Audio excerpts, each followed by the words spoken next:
Welcome back to another episode, and today I am going to be joined by a powerhouse of a woman. Helen is a business strategist and genius elevator with 22 years of experience as a solo entrepreneur, having built multiple six-figure plus businesses. She is known for her expertise in extracting the cherry on top to what makes you so uniquely genius in your industry, knowing exactly how to position this to sell and feeding your brilliance into a simple, zero launches and no ads business strategy, scaling to 500,000 in just one core offer. And today we are going to be diving into positioning and refining premium messaging as well as your zone of genius. Hi, Helen. It's lovely to have you on today's podcast. Welcome. Lisa, I'm so excited to be here. Thank you for having me.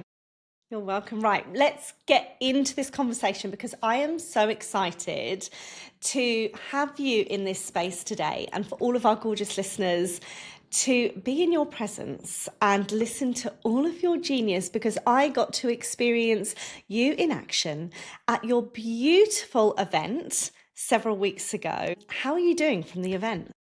Oh my gosh. I was just actually doing something on my stories today about this, Lisa. Thank you so much for saying how 2.5 weeks later, I had someone sharing on their stories yesterday.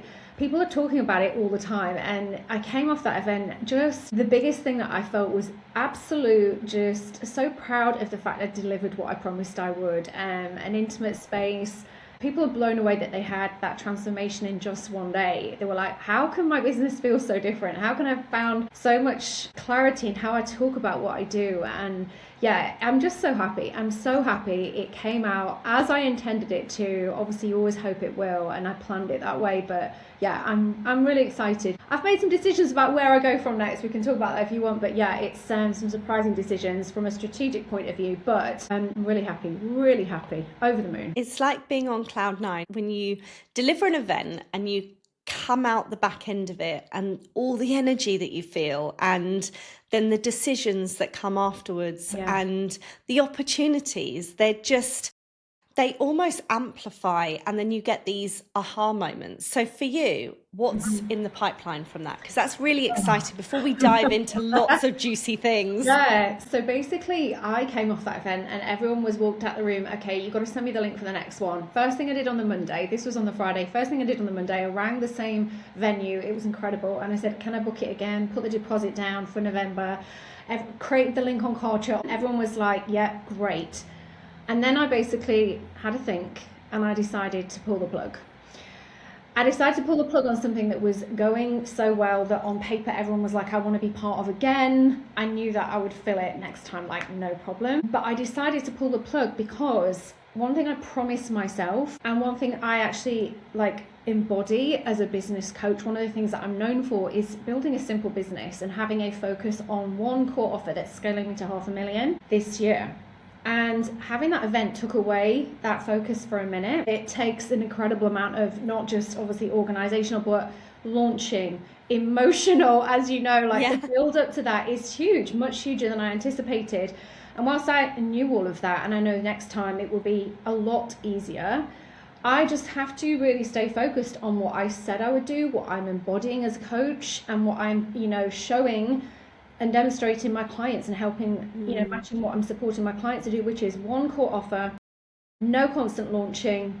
Let's not take the focus off literally through your content, one core channel.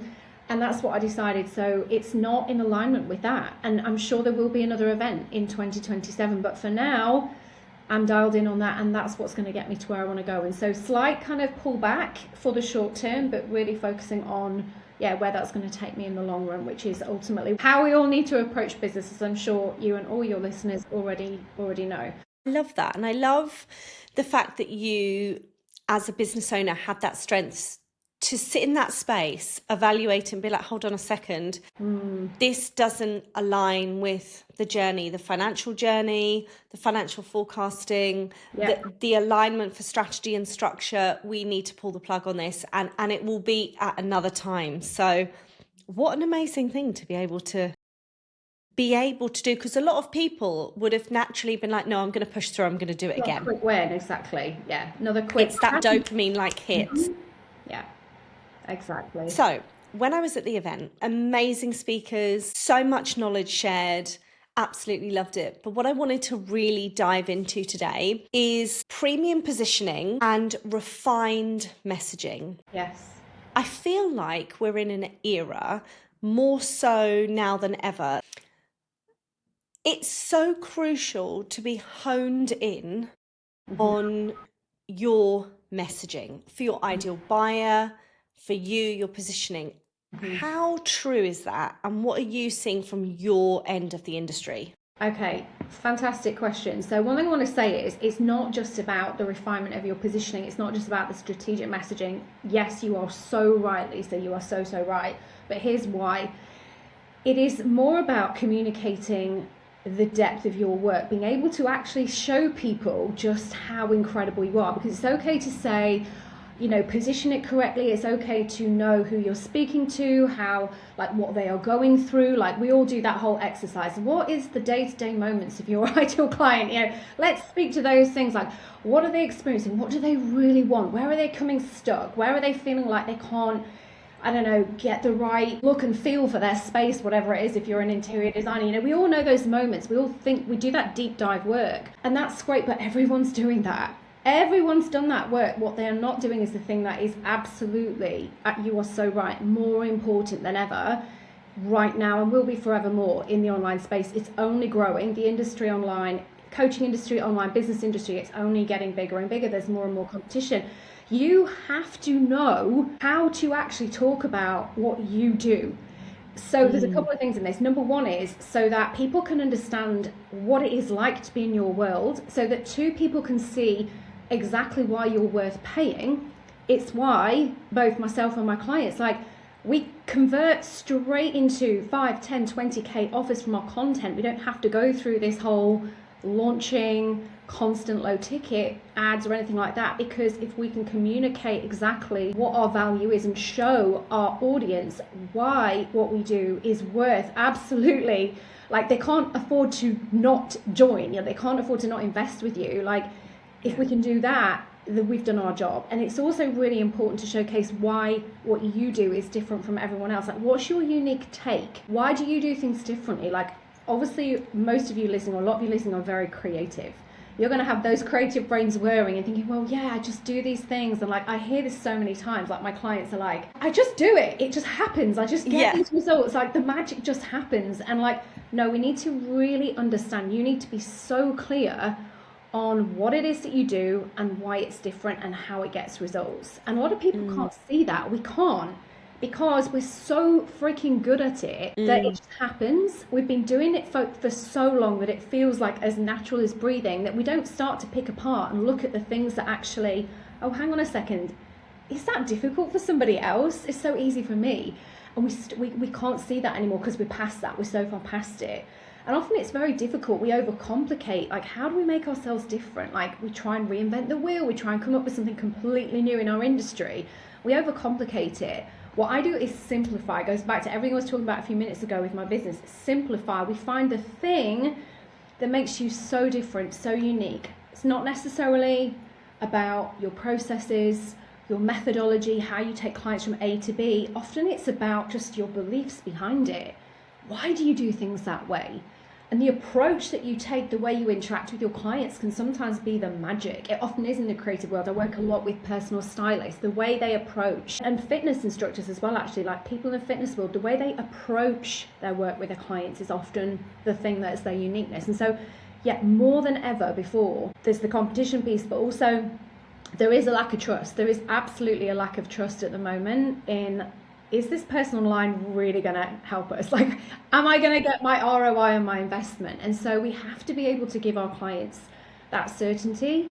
That certainty starts from within. That certainty starts from you knowing, you completely knowing to your core what it is that you do and why you're different. And so, yeah, more than ever before, I couldn't agree more.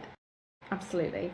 I think I've seen so much in the creative space when I talk to my clients and I talk to other clients or other contacts that, they're like, well, we all do the same thing. We all do interior design. And it's like, well, yes, you all do. And it's getting even more saturated, like you say, with all industries.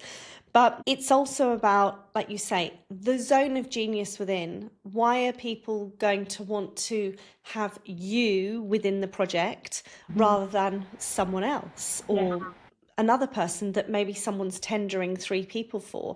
And I think people try and create different, like you say, methodologies, different flows, different approaches to their work, but it comes down to them internally, like you say. Now, when you approach a client, because in hindsight, simplifying that sounds really easy. But when you're so far past it, because it's like, well, you know, for argument's sake, I'll take me, for example. When I go into a space, all I need to do is stand in a concrete box, look at it, close my eyes, see the end product, and then get a piece of paper out and start to write the roadmap to A to Z. And then they're like, well, how did you do that? And I'm like, well, I don't know, I just did it. So, but then articulating that sometimes can be really hard because you're so far past it. So for our listeners today, if we talk about simplifying to get to their zone of genius, what is maybe the one tip that you would give them so that they could deep dive and do an activity to get there? Okay, so good. I love this question because I see it so much and I have been absolutely guilty of this in the past. And that is adding more in. Thinking that, okay, so I'm an interior designer, and along with, you know, being able to, I know I'm making this up, so forgive me, listeners. It's all right, we're going to rock and roll with this. But I am an expert in like mood and colors. Like that is something I'm really, really good at analyzing. Like what mood does this color bring? Like I know this is so basic, but I'm also really good at the layout of a room. Like I can design a room so that it feels, oh, maybe let's bring in some feng shui. Like maybe that's the thing, right? But also alongside that, what you're also going to get is my ability to go and source the most incredible pieces. I'm a specialist in modern Art Deco or something, like, and I'm going to do that. So we start tagging on all these things that we think, okay, I'm going to give more, people are going to want me more. And that's the belief that I see people coming to me with, when actually what we do is people don't actually care about all these different skills and things you can do. They want the end result. They want to know, what are you going to give me? They want to know how. They don't really care how, actually. They just want you to be able to articulate like what they're going to get at the end, and are you solving the problem that they are so desperately searching for and are willing to pay multiple 4 figures or whatever for. You know, what is, as long as you know that, you don't need to add on more. And so what happens is, in adding on more, can you see with that example, as bad as it might be in the interior world, I am suddenly becoming a very general. I'm doing everything. When actually what your audience want is, they're looking for a specialist. They're looking for somebody who can just get them, like I said, that one thing. And so, yeah, you might be able to do those things. But in terms of what you want to become known for, in terms of you becoming the big fish in the small pond, it's about actually simplifying. It's like getting rid of the things that might, sometimes we have to admit we're not the best at. Sometimes they're the things we don't really want to work on, like they're not the things that float our boat. And sometimes they're just unnecessary. Like we just don't need those things, and we're putting them all in there thinking, okay, well we give more, we're gonna get more back, right? We're gonna be in more demand. You have to know what your thing is. Now, that's not to say, can I just make this very, very, very clear? Because I know everyone's gonna be screaming at me right now, whether they're watching or listening to this, going, but I'm so creative and I'm multi-passionate and I'm multifaceted. Of course you are. You're incredible. You've got so much depth and there is so much to you. But this is not about getting rid of things for getting rid of things' sake. It's about knowing what you are best at. And that can incorporate a few different things, but it's like, how do we actually package this up? How do we actually make this the thing that your ideal clients want? And that's the positioning. So for me, just to give you an example, I was a messaging coach. I was very known for being a messaging coach until, I don't know, 6, 7, 8 months ago. That was my thing. And actually what I really realized that I have more genius. There's more to it. There's a nuance within that is the thing I'm really good at. And that is, whatever you've got, I can sell it. AKA, I can see it and I can position it. I know how to sell it. And so of course I do bits of messaging. Of course there are other things, and I'm really strategic. As I've said, simple business. I'm really good at helping my clients to build and strategize.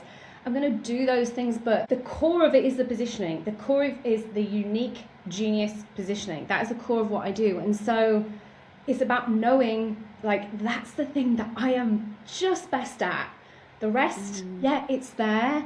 But when it comes to talking about and selling our work, we have to have that focus, because your ideal clients who are willing to pay high ticket are looking for that one thing. They're not looking for all the things. And that's really the whole point. Yeah.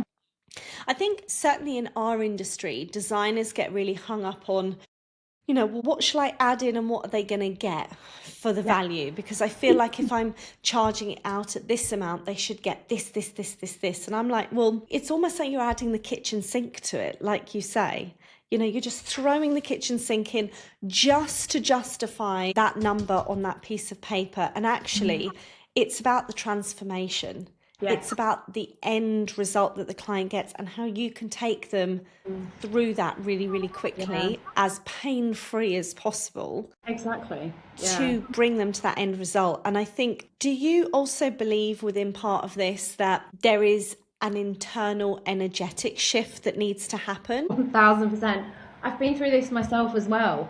I was just actually having a conversation with a client this morning about this. Sitting in the quiet period of your business, as you are just letting go of things, letting go of things that you perhaps should not have been holding on to, and actually finding your new lane, your new more specific lane that you're meant to be on. It requires radical amounts of honesty, and it requires a lot of internal strength and resilience to know and trust that you will find it, you'll come out the other end. And I'm going to be completely transparent with you. The last 3 months has been like a period of time for that for me. Not been the easiest time, I will admit, but oh my goodness, I am so freaking on fire right now. I'm just like, I feel You are. because I've like even just doing things like ditching my event, like I know what I need to do. I know exactly what I need to do to get to where I want to go. I know what I need to focus on, what I do not. And I think it comes back to my values. And I think a lot of the time it always does. It comes back to and I know that's such a kind of over cliched, overused phrase, but it's true. I stepped out of spaces and environments that were just not aligned with my values, and that's where I really found who I was. Like, hang on a second, I don't have to do this or be like that. And it takes it's very lonely. It can be very, very lonely, but you've got to do that work. And this is the identity work that actually I don't talk about. This is the stuff that I could quite easily tag on and say, oh, I can help you with this as well, but I don't. It comes as a byproduct of what happens. I was talking about this at the event you were at, Lisa, where I was saying, like, we've got all this stuff we can sell.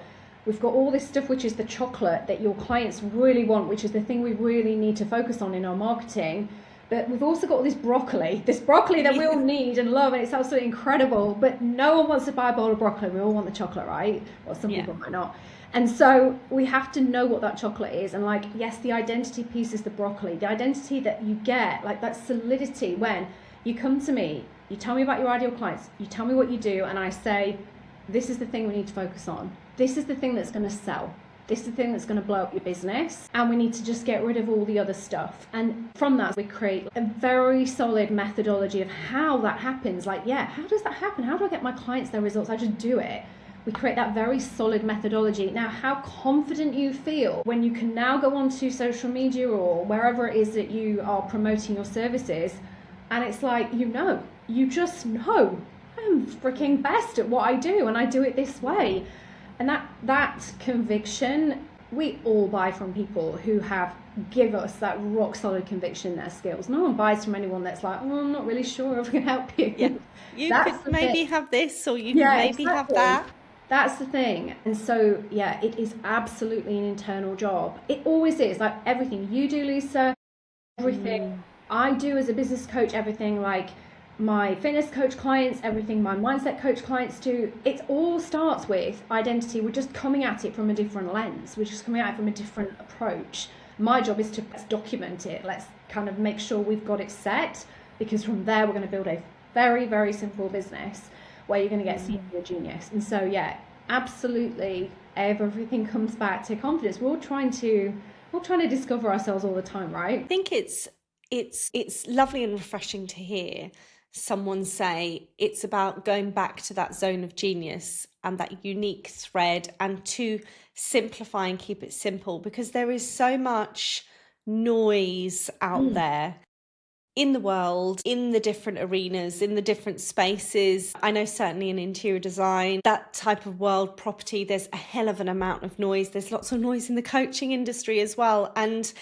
I think there is a great power when you have complete clarity and confidence and conviction in what you do, how you do it, what you deliver, and what they're going to get. And I see so many examples of this on a daily basis. And I'll give you an example. So I've got many different clients, obviously interior designers, property stagers, stylists, etc. And when we look at creating businesses to set each other apart, it's always starting with, well, what's your unique selling point? What's the transformation you give? What do you love? What are your strengths?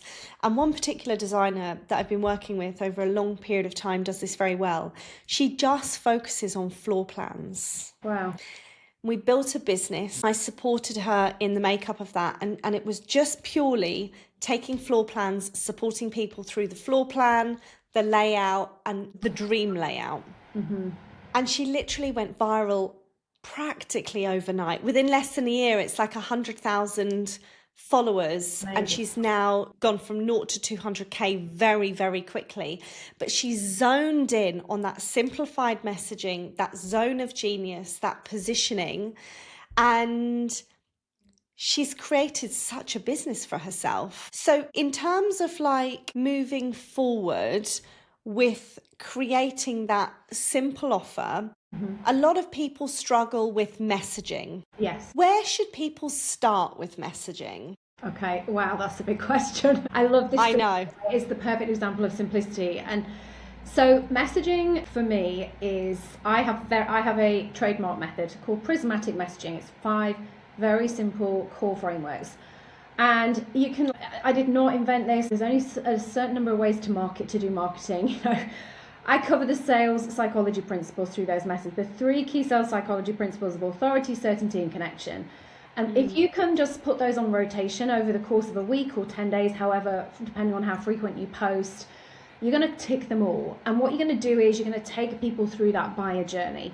So the first frameworks are designed to really highlight a problem, to make people aware and start questioning, oh, hang on a second, is there something that I could perhaps improve on?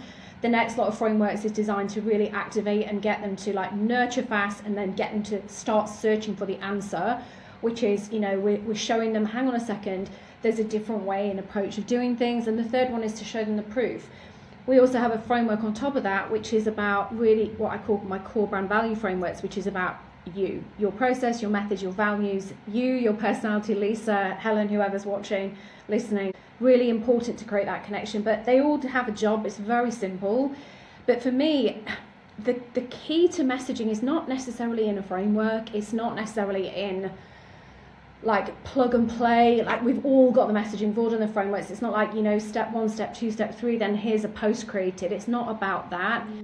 It really does stem from that energy behind it. And I know you'll completely agree with this. It's like the energy behind it. Like we can all feel a post that's just been put together and feels like a jigsaw puzzle. It's not, you know, it's not a piece of art that anyone's really created. Oh, that's a good analogy. But it is that, you know, you've not got the paintbrushes out yourself. You know, you've literally just put the jigsaw together. We can all feel that. We can all feel that lack of conviction, that, oh, she's just showing up and saying the words, but she doesn't really mean it. And that does come from the identity work we were talking about before. So I can give you all the frameworks in the world, but the one thing I'm known for is being able to help people to really create a luxury premium brand online by being able to really communicate what it is that they do in a way that people say, yeah, I want to pay you five figures for that, like high ticket. And that does come partly from the strategy, but it also comes from everything else we've just talked about. That's where it starts. That's step 1. And this is why I talk about like this, knowing your genius, having it laid down, simplifying the heck out of it. It's like, this is where we have to start, because then that goes into your messaging. If you think about like the most incredible luxurious brands that we all know, I don't know, Louis Vuitton, Gucci, Prada, I'm thinking about fashion houses, but any big brands, like any big design houses, they're very simple. They're very, very simple in the way they present themselves, the way they look, their message is simple. Even like big household brands that are known for one thing, like Coca-Cola, for example, we all think of red. As soon as I said Coca-Cola, you all thought of red, like the red and white logo. They have this, like, they know what they're doing, but luxury brands particularly are extremely good in simplicity, quality, and absolute, like, conviction in what it is that they are selling. Like, you are going to, when you walk into that store, Prada or wherever, and there's the doorman on the door and they hand you the glass of champagne, there's only 5 other shoppers in there at the time. It's they're creating that very luxury experience because they know what they are so good at. They like have this not chip on their shoulder, I'm sure some have a chip on their shoulder attitude, but they have this just confidence in what they're doing and who they are. And this is what we can create in the feel of our messaging once we know exactly what it is that we do. And so many people have a hard time describing that, even though you've been doing it forever. And then, like I said, how we really communicate, how that has absolute value to your ideal clients. So that's where it starts. So I know that was a very vague answer, but short of me walking through your frameworks, it really does not start there. And of course, there's strategy, but this is what I see so many business owners doing. They go straight to the strategies. I need this fix, I need that skill. Whoa, hang on a second. Yeah. You need to just get this step 1 solidified first. Once you've got that, you are off and running on the path that's right for you. So yeah. I love that, because I think it also, there's a connection between the purpose and the deep why as well. And I think when you don't do that work, and there's a great saying, interior designers chase projects and interior design business owners look at the overall arching business. I think when you look at the overall arching business of actually going back in and understanding the foundations, the purpose, the why, what you can do really, really well, it sets the tone and the scene for the rest of the business, rather than just jumping straight over and going, right, I'll just get a project and I'll start there. And I think so many business owners, this isn't just in the interior design industry, this is across coaching and mentoring and VA services and marketing and where else. I think so many people just dive in and look for the clients and they try and create these products, 4 or 5 products, and go, that's what we're doing. And then they wonder why they don't have clients, because they actually haven't addressed the deep foundational work that you're talking about. Yeah, I agree. I work with a lot of personal brand stylists, so people who approach styling and design and wardrobe from very different angles. And I'm thinking of a particular client who has a very specific angle on the way she does that, and it is based around her absolute drive to allow women to thrive in the business world, like to allow women to have their voice. And she dresses with that. That's the whole purpose behind the way she even approaches the work. And you're so right, Lisa. It's like embedding that into the method that you take. Yeah, that's often, like I said, the approach, as I was saying earlier, is often the whole thing that makes you unique. And that's what people are wanting. That's the thing you should be highlighting. Do you feel people that miss this work, that don't do it, do you feel that they come to you when they've hit a ceiling, or that they're just like, I've got no idea where we go from here? Yeah, usually. So usually they're doing okay. Like they're not having clients, they're not having success. It's just they are started. So they've done all the things. Like they started their business, they've ticked all the boxes, they've done their sales courses, they know how to convert on a sales call, they've done the messaging courses, they've niched down, they've done all those foundational things, they've got their systems in place, everything's good, and they're doing okay. But they either feel empty, they feel invisible. So they feel empty because they're like, I don't really actually know who I am. The number of people I've had who have like, I've been doing this for years, but I still don't actually know what the hell it is that I do. I don't know who I am. How do I? And they want to. I'm lost. Yeah, we just want to put it into words. We want to know, like, we want to have that definition about who we are, even if we have got multiple talents. We want to know who are we? It's a human desire, right? It's a human need for that self-recognition. Or they feel like they can't describe it, so they're stuck, and they're seeing, like, they just feel like, I'm not being seen. I'm really, really good at what I do. Like, I'm so good. I've got X amount of years experience. I've got X certificates. I've got this diploma. I've got these client results. Why is no one seeing? Like, why is no one hiring me when it's so bloody obvious? I'm so good at what I do. I had someone like message me last week and she literally said that. She's like, I want to work with celebrities. I've got Lady Gaga following me and like I've got people like that, but no one's hiring me. And I was like, okay, don't worry, we'll sort this out. But it is like, it just are not being seen. They are not being seen and they don't understand why. It's because they haven't got clear, or their message, their communication is not clear. And so that's what normally happens. So they get to a point, to answer your question, they get to a point where it's like, well, okay, so I'm doing 5, 10, 15, 20K, whatever months, maybe even a little bit more. It's usually up to about there. And then they're like, no, what's next level? And they're trying all the things. They're working so hard, like networking, communicating, and, trying to like make connections and get on another place. They try like TikTok or LinkedIn as well, and they're trying all these other things, but it's just like pushing a boulder up a hill because they haven't got clear on what it is that boulder is. It's like, oh. Yeah. And it feels heavy and it feels disjointed. Yeah, and it's also, sometimes they say, I can't quite put my finger on what it is that I do. In terms of their messaging and marketing positioning, they can't say it. And so that's my job to translate. I'm literally like, translate that. Love that. So before we wrap up the podcast, what would the one tip or piece of advice that you would like to give our listeners for 2026 in their businesses? Okay, this is a big question. I'm going to say be brave. Going back to what you said earlier, this is the year to really be very brave and radically honest about what it is that you do and what it is that you want to do. Because so often, as is often the case, and I have definitely done this, we follow the clues of success and it takes us down the wrong path, and actually we end up circling back. And so it takes a brave person to sit there and go, hang on a second, I'm just willing to just wipe the slate clean for a couple of weeks, a couple of months, whatever it takes, and just pause and like, let's really look at what I want to do and how I want to build. And that's the thing that gives me the most satisfaction when we do that with a client, and it's like this sense of relief is like, oh, their shoulders drop and they're suddenly like, Helen, you've helped me see who I am.